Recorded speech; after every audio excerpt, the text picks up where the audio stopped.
Hello, and welcome to this short tutorial on the APCO Action Plan. To begin, you'll need to visit the APCO website, apco.org.au. The APCO Action Plan is completed online via the APCO reporting tool, which can be found within the APCO Member Centre. Log in via the Login action at the top right-hand corner of the APCO website. Once logged in, you'll be taken to the APCO Member Centre. Here, on the left-hand menu, you will see the Reporting Tool tab. The Reporting Tool is accessible to primary and executive contacts. If you are neither a primary or executive contact and cannot see the Reporting Tool tab, this means that you do not currently have access to the Reporting Tool. You can request access to your primary contact. Via their own login, they can add you to the Reporting Tool via the Edit Profile and Account tab. Once clicking on the Reporting Tool tab, you'll be taken to the reporting platform.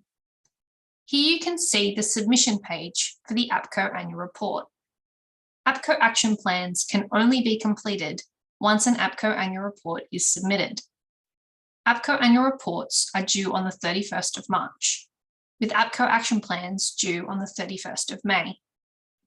Your executive contact will be required to submit the APCO Annual Report. They will need to click Confirmation and press Submit. Once submitted, you'll be taken to the dashboard. Here, you can see that the APCO Annual Report has been completed. To get started on the APCO Action Plan, click here. You will see a similar layout to the APCO Annual Report. Here, each of the 7 criteria will appear. APCO Annual Report responses will be pre-populated within the criteria themselves. Click Start on any criteria to get started. As mentioned, annual report responses are pre-populated within the APCO Action Plan. This is indicated by grayed out criteria question items. For each criteria, you will need to select to at least one commitment. As you have already achieved 2 items, you would no longer need to select additional items, but we would encourage you to do so. For example, in this case, we have developed a strategy that includes goals and targets for packaging sustainability that addresses the SPGs or equivalent. We would encourage you to also consider including a commitment to achieve the 2025 national packaging targets, and perhaps having your executive or board of directors review the strategy and have the strategy integrated within your organisation's business processes. Once you've selected commitments, you can click Save and Continue. You will need to action this for each section of the report.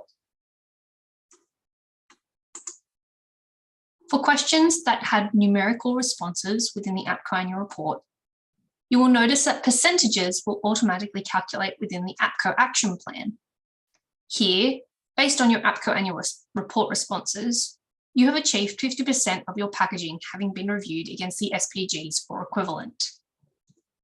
If you would like to increase this number to 60%, use either the arrow buttons or copy over the text. All accuracy questions will also be included as commitments. APCO encourages members to always strive to improve the accuracy of your data.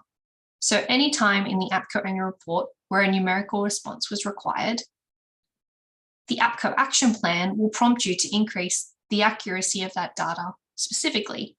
In this case, we're looking to improve the accuracy of data regarding packaging reviews using the SPGs.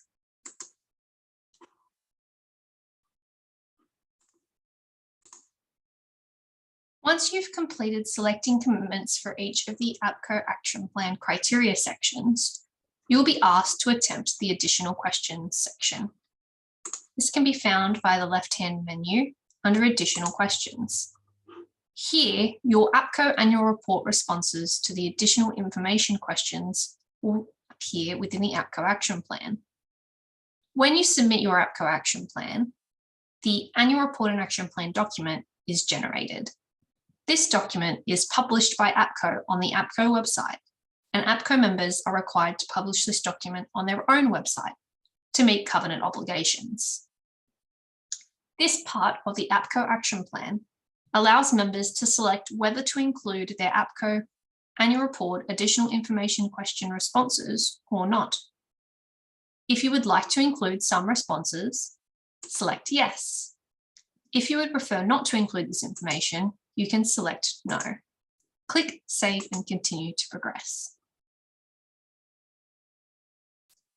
Once you have completed selecting your commitments and indicating if you wish to include your additional information question responses, you can then submit your APCO action plan.